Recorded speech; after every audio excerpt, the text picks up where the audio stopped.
বন্ধুরা, হোয়াটসঅ্যাপের কল এখন রেকর্ডিং করতে পারবেন খুবই সহজে। এই পাশে ও পাশে দুই পাশের কল রেকর্ডিং করতে পারবেন এখন থেকে। হোয়াটসঅ্যাপের কল রেকর্ডিং করা এখন খুবই সহজ। আর এই প্রসেসটা দেখিয়ে দেবো ছোট্ট এই ভিডিওতে। তাই কোথাও যাবেন না, সম্পূর্ণ ভিডিওটি দেখার অনুরোধ জানাচ্ছি। আর আরেকটি মজার বিষয় হলো যে এই কল রেকর্ডটা লাউড স্পিকার অন করেও রেকর্ড করা যাবে, আর লাউড স্পিকার অফ করেও কিন্তু রেকর্ড করা যাবে। তো চলুন সেই সুন্দর প্রসেসটা দেখে নেওয়া যাক। তো তার আগে ছোট্ট একটা রিকোয়েস্ট, যারা এখন আমার চ্যানেলটি সাবস্ক্রাইব করেনি এখনই সাবস্ক্রাইব করে আসুন, আর যারা আগে থেকে করে রেখেছেন তাদেরকে জানাই আন্তরিক প্রীতি, শুভেচ্ছা আর অভিনন্দন। তো কথা না বাড়িয়ে চলুন শুরু করা যাক। বন্ধুরা, হোয়াটসঅ্যাপে কল রেকর্ডের জন্য সর্বপ্রথমে আমাদের চলে যেতে হবে প্লে স্টোরে। তো আমি প্লে স্টোরে চলে যাচ্ছি। প্লে স্টোরে যাওয়ার পর আমাদের সার্চ করতে হবে একটা অ্যাপস, ঠিক আছে। তো আমাদের এখানে লিখতে হবে APP কল রেকর্ডার, ঠিক আছে। অ্যাপ কল রেকর্ডার লেখার সঙ্গে সঙ্গে যে প্রথম অ্যাপ্লিকেশনটা আমাদের সামনে আসবে, এই যে দেখুন, যে প্রথম অ্যাপ্লিকেশনটা আমাদের সামনে আসবে সেটা ইনস্টল করে নিতে হবে। আমার আগে থেকে ইনস্টল করা আছে, তাই এখানে ওপেন লেখা দেখাচ্ছে। তো আমি ওপেনের উপরে ক্লিক করে দিচ্ছি। ক্লিক দেওয়ার সঙ্গে সঙ্গে অ্যাপ্লিকেশনটা এভাবে কিন্তু আপনাদের সামনে ওপেন হবে, ঠিক আছে।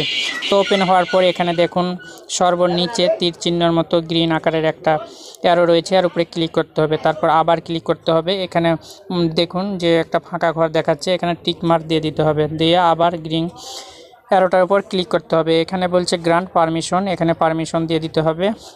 তারপর যা অ্যালাউ চাইবে সব অ্যালাউগুলো দিয়ে দিতে হবে। তারপর আবার এখানে পারমিশন চাচ্ছে, ঠিক আছে। তো এখানে ক্লিক দেওয়ার সঙ্গে সঙ্গে আমাদের ফোনের অ্যাসিবিলিটির যেটা সেটিংস সেখানে নিয়ে গেছে। এখানে আমাদের খুঁজে বের করতে হবে অ্যাপ কল রেকর্ডার, যেটা আমরা ইনস্টল করলাম ওই নাম, ঠিক আছে। তো এখানে নিচে দেখুন এটা দেখা যাচ্ছে। তো এর উপরে আমি ক্লিক দিলাম। দেওয়ার পরে এখানে এটা আমাকে এই যে এটা অন করে দিতে হবে, উপরে যেটা ইউজ অ্যাপ কল রেকর্ডার, এটা আমি অন করে দিলাম, ঠিক আছে। তারপরে অ্যালাউ করে দিতে হবে, আমি অ্যালাউ করে দিলাম। তারপরে ওখান থেকে ফিরে চলে আসতে হবে। এখানে বলছে এনেবেল সার্ভিস, তো এর উপরে ক্লিক দিতে হবে।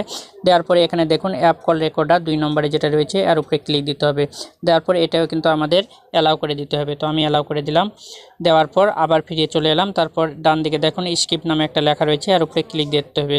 ব্যাস, এখানে আর কোনো কাজ নেই, এখানে এভাবে থেকে যাবে। এখন আমরা চলে যাব আমাদের হোয়াটসঅ্যাপে, ঠিক আছে। আমরা হোয়াটসঅ্যাপে চলে গেলাম। এখানে আসার পর আমি যে কোনো একটা নাম্বারে ফোন দিয়ে এবং কল রেকর্ড করে আপনাদের দেখাবো যে কিভাবে এটা কাজ করে, ঠিক আছে। তো আমি হোয়াটসঅ্যাপে আসার পর একটা নাম্বারে ফোন দিব। তো আমি একটা নাম্বার সিলেক্ট করলাম এখান থেকে। এখানে আমি ফোন সিলেক্ট করতেছি, ঠিক আছে, অডিও ফোন। তো দেখুন বন্ধুরা, আমি এখানে অডিও ফোন দিচ্ছি, ঠিক আছে। অডিও ফোন দিচ্ছি। অডিও ফোন দেওয়ার সঙ্গে সঙ্গে কিন্তু এখানে কন্টিনিউটা চলে আসবে। তো কন্টিনিউটা চলে এলো। তো কন্টিনিউটা আসার পর কিন্তু এখানে ওই যে ইটা হবে যে কন্টিনিউটা যখন আমি সিলেক্ট করে দিলাম, দেখুন এখন রেকর্ডিং কিন্তু শুরু হইতেছে, রেকর্ডিং হইতেছে, হ্যাঁ, রেকর্ডিং হইতেছে। তো রেকর্ডিং এখন কিন্তু এই রেকর্ডটা যদি আমরা শুনতে যাই তাহলে আমাদের কি করতে হবে, এই রেকর্ডটা শুনতে গেলে আবার ওই জায়গায় যেতে হবে, যেই জায়গায় আমরা তখন গিয়েছিলাম ঠিক সেই জায়গায় যেতে হবে ওই অ্যাপসে। তো এখানে চলে আসবে, এখান থেকে আবার ওই রেকর্ডিংটা আমরা শুনতে পাবো। এই যে দেখুন এখানে এসে কিন্তু রেকর্ডিংটা আমার অ্যাড হয়ে গেছে, ঠিক আছে। তো এভাবে আপনারা এই রেকর্ডগুলো এখান থেকে কিন্তু শুনতে পাবেন। তো বন্ধুরা, এটাই ছিল আজকের ভিডিও, কিভাবে আপনারা হোয়াটসঅ্যাপ থেকে কল করবেন এবং কলটা রেকর্ডিং করবেন, সেটা অডিও হোক ভিডিও হোক, বা এটা নর্মালে যদি আপনি করেন নর্মালেও হবে, আবার লাউড স্পিকারে করলে লাউড স্পিকার দিয়েও হবে। তো যাই হোক, আজকে এই পর্যন্তই। আবার দেখা হবে নতুন কোনো ভিডিও নিয়ে। সেই পর্যন্ত সবাই ভালো থাকবেন, সুস্থ থাকবেন, এই কামনায় বিদায় নিচ্ছি। আমি শ্রী নারায়ণ মালাকার জীবন, আর আপনারা দেখছিলেন নারায়ণ টেক চ্যানেল।